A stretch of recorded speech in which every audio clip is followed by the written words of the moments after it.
लोग ज्यादा बकवास मत करो, इधर बैठो। तुम लोग ज्यादा बकवास मत करो, इधर बैठो। अरे अरे अरे, ये राहुल जी को क्या हो गया? क्लिप आपने राहुल गांधी जी की देखी? इस क्लिप में उन्होंने ऐसी बात बोल दी है जिसको लेकर सत्ताधारी पार्टी बौखला गई है। खास तौर से मीडिया भी इस समय राहुल गांधी के खिलाफ प्रोपेगेंडा चला रहा है। दोस्तों, आपको बताओ तो इस समय दो यात्राएं चल रही हैं और इन दोनों यात्राओं को लेकर मीडिया मूक दर्शक बना हुआ है।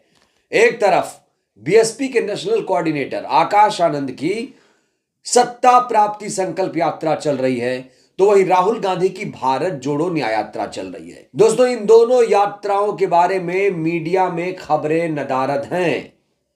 कितनी भीड़ आई, क्या कहा गया, आपको इसके बारे में कोई भी जानकारी नहीं मिलेगी मीडिया में। बसपा के national coordinator Akash Anand, BSP के उत्तराधिकारी, इस समय हरियाणा में रथ यात्रा निकाल रहे हैं और उनको लेकर भी मीडिया ने कोई भी खबर नहीं दिखाई। दोस्तों, विपक्ष की खबरों को क्यों दबाया जा रहा है, ये बहुत बड़ा सवाल है। इस बीच राहुल गांधी जो लंदन गए हुए थे, लंदन से आते तुरंत राहुल गांधी भारत जोड़ो न्याय यात्रा में शामिल हो गए और भारत जोड़ो न्याय यात्रा में शामिल होते ही दोस्तों मोदी सरकार पर हमला बोलना शुरू कर दिया।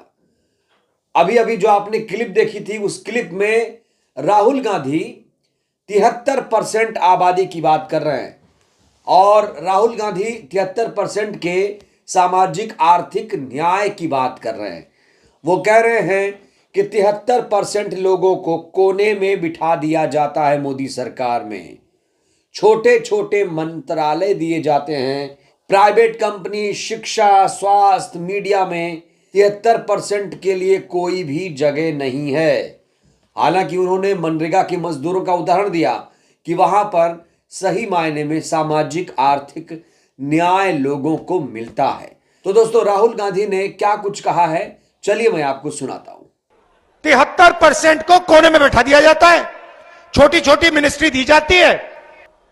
मनरेगा की लिस्ट निकालो, मजदूरों की लिस्ट निकालो, उसमें आपके नाम दिख जाएंगे।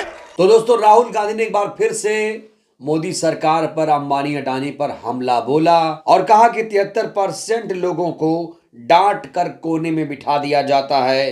73% आबादी का हक मारकर अंबानी अडानी और अन्य कॉरपोरेट मित्रों तक जनता का पैसा सीधा उनके पॉकेट में पहुंचाया जा रहा है। मोदी ने 15 से भी ज्यादा पूंजीपतियों का 16.5 लाख करोड़ का कर्जा माफ किया है। वहीं दूसरी ओर आम जनता को बैंक में लोन तक नहीं मिलता है, ये कहना है राहुल गांधी जी का। तो दोस्तों, राहुल गांधी अब सामाजिक आर्थिक राजनीतिक न्याय की बात कर रहे हैं। वो दलितों की, पिछड़ों की हक अधिकारों की बात कर रहे हैं। उन्हें लगता है कि अब 73% के हक अधिकारों की बात करके इस मुद्दे पर लड़ाई लड़कर मोदी को सत्ता से बाहर किया जा सकता है। दोस्तों, विपक्ष धीरे धीरे एकजुट हो रहा है और माना जा रहा है कि बहुत जल्द एक महागठबंधन उत्तर प्रदेश में बन सकता है।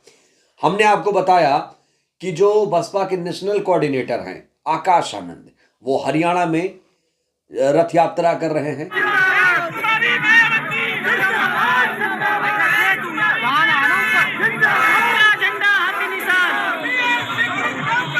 उनकी खबरें कोई नहीं दिखा रहा है। हरियाणा में 10 लोकसभा सीटें हैं, 10 लोकसभा सीटों पर इस समय ताल ठोक रहे हैं आकाश आनंद। लेकिन दोस्तों, चाहे आकाश आनंद हो, चाहे राहुल गांधी जी हो, मीडिया इनकी कवरेज नहीं कर रहा है और ये देश के लिए दुर्भाग्य ही है। क्योंकि दोस्तों, जो लोकतंत्र का चौथा स्तंभ मीडिया है, वो जर्जर हो चुका है, वो सड़ चुका है। वो अब सत्ता से, सरकार से सवाल नहीं करता है, वो विपक्ष से सवाल करता है। तो दोस्तों, राहुल गांधी, आकाश आनंद की यात्रा में जो कुछ भी बातें हो रही हैं वो आप तक नहीं पहुंच रही हैं और इसीलिए हमारी जिम्मेदारी बढ़ जाती है। हमारी जिम्मेदारी बढ़ जाती है कि आपको वो खबरें दिखाई जाएं जो टीवी मीडिया आमतौर पर नहीं दिखाता है।